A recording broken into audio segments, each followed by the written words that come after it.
দুর্গাপুর দারুল ইসলামিয়া মাদ্রাসা আশুগঞ্জ ব্রাহ্মণবাড়ি। মাশাআল্লাহ, প্রতিষ্ঠানটি অনেক সুন্দর, পরিপাটি, আপনারা দেখলে ভালো লাগবে।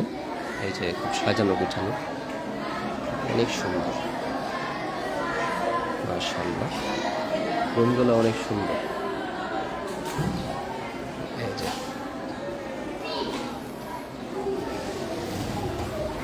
রুমগুলো অনেক সুন্দর, এই রুমগুলোও সুন্দর।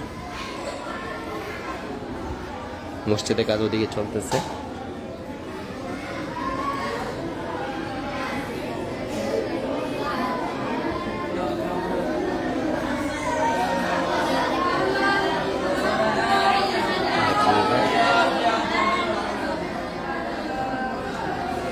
এটা কাঠবাদাম গাছ নাকি? এই যে কাঠবাদাম ধরেছে এখানে, এই যে একটা গাছ। এটা আপাতত মসজিদ, আর ওইদিকে আবার মসজিদের কাজ চলতেছে। যে বাহিরে ওই যে মসজিদের কাজ চলতেছে ওইদিকে। 313 জন বদরিন সদস্যদের তালিকা। আল্লাহ সবাইকে কবুল করুন।